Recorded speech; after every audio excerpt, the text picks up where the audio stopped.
الله تبارك وتعالى في كلامه المجيد والفرقان الحميد. فأعوذ بالله من الشيطان الرجيم. بسم الله الرحمن الرحيم. إن الله يرفع بهذا الكتاب أقواما ويضع به آخرين. صدق الله العظيم. قابل صد احترام صدر ذی وقار اسٹیج پر جلوہ افروز تمام ہی مؤقر اور معزز حضرات علماء کرام اور حاضرین مجلس، اس وقت تو ہم سب کے لیے بہت ہی خوشی اور مسرت کا یہ مقام ہے کہ اللہ تعالیٰ نے ہم کو قرآن کی نسبت پر یہاں جمع ہونا نصیب فرمایا ہے۔ آج کا یہ اجلاس المعہد الاسلامی جو اس علاقے کا انتہائی موقر، مستند اور معتبر ادارہ ہے، اس نے جو اپنی محنتوں سے، کاوشوں سے، جد و جہد سے اور مسلسل تگ و دو سے یہ حفاظ اکرام کی ایک بڑی جماعت یعنی 100 حفاظ اکرام اس علاقے کو فراہم کیے اور عطا کیے ہیں، یہ اس ادارے کا ایک عظیم الشان کارنامہ ہے اور ان کے اساتذہ، مینجمنٹ، ذمہ داروں کی فکروں کا، کاوشوں کا ثمرہ اور نتیجہ ہے۔ آج کی یہ مجلس قرآن کی نسبت پر ہے، اکابر علماء اکرام یہاں موجود ہے اور ہر زاویے سے باتیں ہمارے سامنے آ چکی ہے۔ بس مجھے یہ عرض کرنا ہے کہ آج یہ حفاظ اکرام ہمارے درمیان موجود ہے، جس طرح ان اکابر علماء نے، بزرگوں نے ان کے سروں پر دستار باندھی ہے اور ان پر اعتماد کیا ہے، اسی طرح انشاءاللہ یہ حفاظ اکرام کل حشر کے میدان میں ان کے والدین کے لیے اسی طرح اس سے ہزاروں لاکھوں گنا بہترین تاج پوشی کا اور دستار کا یہ ذریعہ بنیں گے۔ ان کے والدین کو بھی اللہ تعالیٰ جزائے خیر دے، ان کے اساتذہ کو بھی اور ان کے تمام جملہ ذمہ داران کو اللہ بہت مبارک کرے۔ قرآن کریم اللہ کی کتاب ہے اور قیامت کی آخری صبح تک میرے بھائیوں قرآن کا سکہ چلے گا، قرآن کا راج چلے گا۔ دنیا میں اب کوئی آخری نبی نہیں آئے گا، کوئی اور کتاب نہیں آئے گی، قرآن ہی ہمارے لیے راہ نجات ہے اور اسی کا قانون چلے گا اور اسی کے سائے میں اور اس کی روشنی میں ہم اپنی دنیا بھی بنا سکتے ہیں اور بنائیں گے اور ہم اپنی آخرت کو بھی بنا سکتے ہیں۔ حضرت عمر رضی اللہ تعالیٰ عنہ ایک مرتبہ اللہ کے نبی صلی اللہ علیہ وسلم کے پاس تورات کے کچھ اوراق لائے اور پڑھنے لگے۔ نبی اکرم صلی اللہ علیہ وسلم اسے سن رہے تھے، سر آپ کا جھکا ہوا تھا، پڑھتے رہے۔ جب آپ نے ختم کیا اور نبی اکرم صلی اللہ علیہ وسلم نے اپنا چہرہ انور اٹھایا تو حضرت عمر دیکھتے ہیں کہ آپ کا چہرہ غصے سے بالکل بھر چکا ہے اور آپ کے غسیارے چہرے کو دیکھ کر کے حضرت عمر کانپ گئے، تھرا گئے اور بڑی لجاجت سے اور بڑے ڈر اور خوف کے ساتھ پوچھا کہ یا رسول اللہ، مجھ سے کیا خطا ہوئی کہ آپ اتنے ناراض، آپ کا چہرہ جو ہے غصے والا نظر آتا ہے، میں نے کیا غلطی کی؟ چنانچہ اللہ کے نبی صلی اللہ علیہ وسلم نے فرمایا کہ تم میرے سامنے ایک ایسی کتاب پڑھ رہے ہو جو کتاب منسوخ ہو چکی ہے، جس کی تلاوت منسوخ ہو گئی، جس کا قانون ختم ہو گیا، یعنی تم تورات پڑھ رہے ہو، یہ بڑی گستاخی تم نے کی۔ اور اس کے بعد اللہ کے نبی صلی اللہ علیہ وسلم نے قرآن کریم کی یہ آیت پڑھی، اولم یکفیہم انا انزلنا علیک الکتاب، کیا تم لوگوں کے لیے یہ بات کافی نہیں ہے کہ ہم نے تمہارے اوپر قرآن کو نازل کیا اور کتاب کو اتارا ہے؟ یہ اشارہ ہے اس بات کی طرف کہ جنہیں قرآن مل گیا،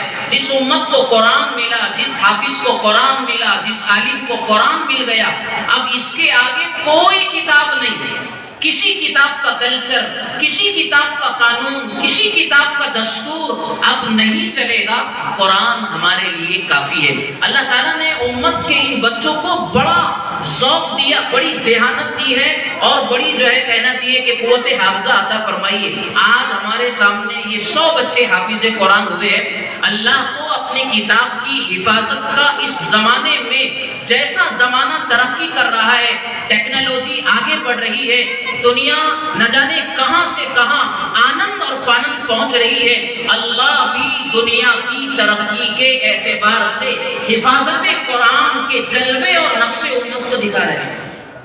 میں آپ کو بتاؤں کہ کینیڈا میں ایک 10 سال کا حافظ قرآن، 10 سال کی عمر کا بچہ حافظ قرآن ہوا،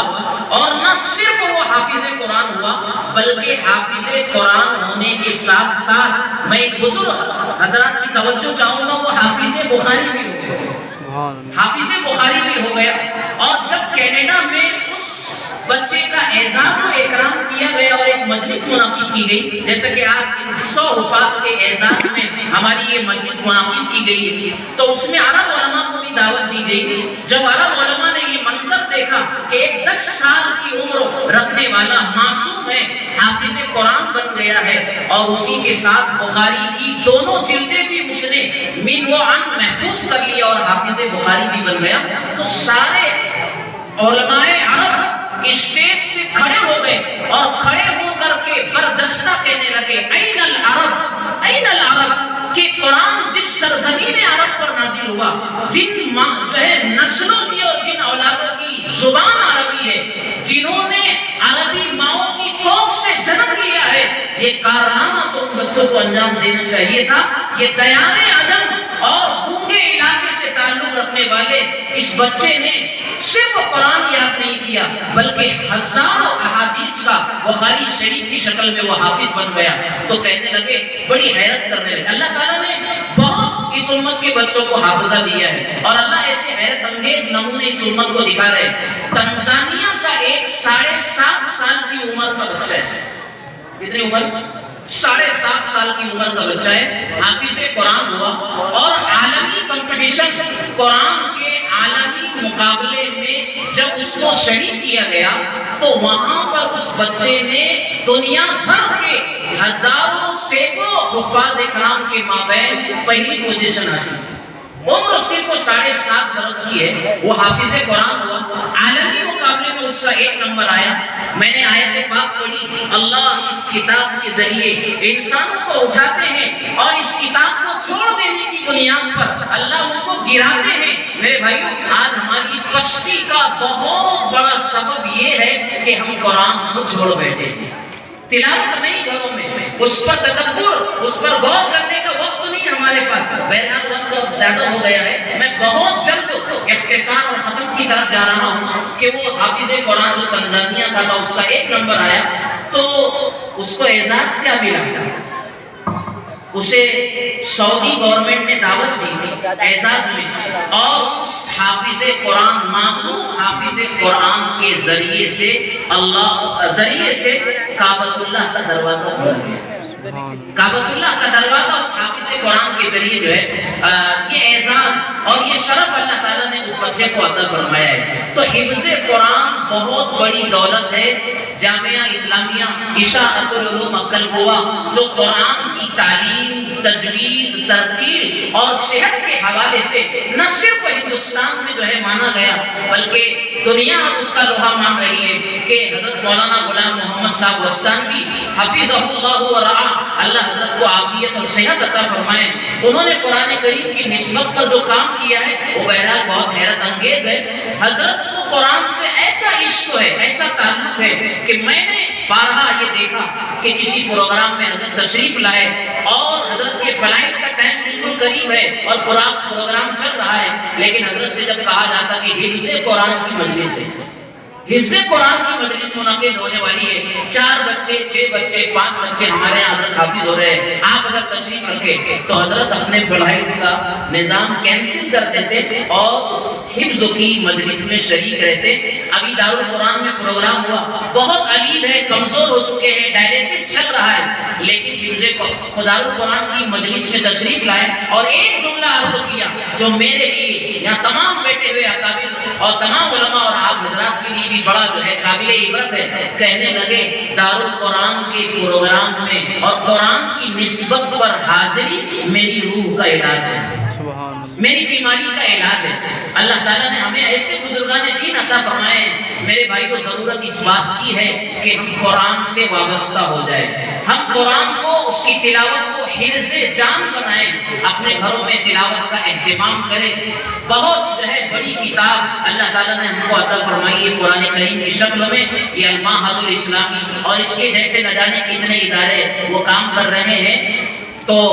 ہمیں ان اداروں کا تعاون کرنا چاہیے، ان اداروں میں وقتاً فوقتاً آتے جاتے رہنا چاہیے۔ المعہد الاسلامی تو ایک ایسا ادارہ ہے، میں جب کل یہاں پر آیا تو اس کے ذمہ داروں کی طرف سے، خاص طور پر اس کے بانی اور ناظم حضرت جناب ڈاکٹر لطف اللہ صاحب رحمۃ اللہ علیہ، میں نے ان کے فرزند کبیر سے ان کے حالات زندگی جب میں نے سنا تو میں سمجھا کہ میں ایک بہت سعادت مند انسان ہوں کہ اللہ تعالیٰ نے مجھے ایسے ادارے میں پہنچایا اور آنے کی توفیق عطا فرمائی جس کی نسبت قرآن سے تو ہے ہی، لیکن ایک ایسا بانی و ناظم جو خدا رسیدہ ہے، اللہ والا ہے، جو ہے جس کا تعلق اللہ سے اتنا گہرا ہے۔ ان کے فرزند جو بڑے فرزند ہے ڈاکٹر نصر اللہ صاحب، اللہ تعالیٰ ان کی عمر میں بھی برکت دے، ان کے خیالات بھی بڑے پاکیزہ ہے۔ اپنے والد محترم کے حالات زندگی سناتے ہوئے انہوں نے کئی ان کے کرامات سنائی، تو میں بڑا خوش ہو گیا کہ مجھے اللہ تعالیٰ نے ایسے زمین اور ایسے علاقے اور ایسے ادارے میں آنے کی توفیق بخشی۔ میں اپنے دل کی گہرائیوں سے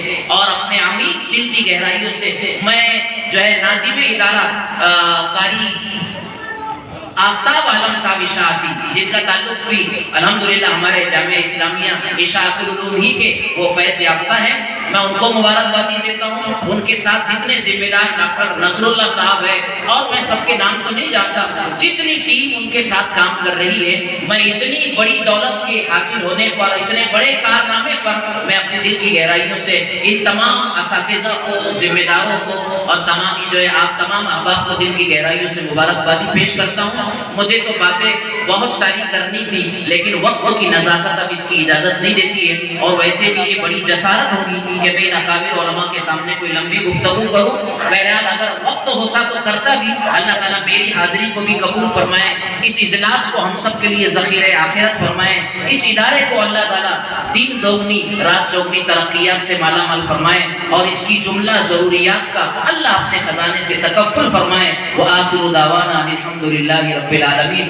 بہرحال اداروں میں جو لوگ کام کر رہے ہیں، یہ اساتذہ، یہ مینجمنٹ کیسی جافشانی اور محنتوں سے یہ سرمایہ جمع کرتے ہیں، نہ جانے کن کن کے پاس جا کر کے یہ بچوں کی ضرورتوں کو رکھتے ہیں، اپنا کوئی سوال نہیں کرتے۔ بہرحال بڑی مشقتوں سے یہ ادارے چلاتے ہیں۔ میں آپ حضرات سے گزارش کروں گا کہ آپ تعاون کرتے ہیں، لیکن پہلے سے زیادہ اس ادارے کے ساتھ آپ کی محبت، آپ کا تعاون اور آپ کی جو ہے محبتیں بڑھنا چاہیے۔ یہ ہمارے لیے دنیا اور آخرت کی کامیابی کی ضمانت ہے۔ یہ دیوانے ہیں جو اس وقت جو ہے یہ بچوں کو حافظ قرآن بناتے ہیں، عالم شریعت بناتے ہیں۔ یہی دیوانگی تو اصل میں معراج الفت ہے، غنیمت ہے جو صدیوں میں کوئی دیوانہ ہو جائے۔ وآخر دعوانا الحمدللہ رب العالمین۔ جزاک اللہ۔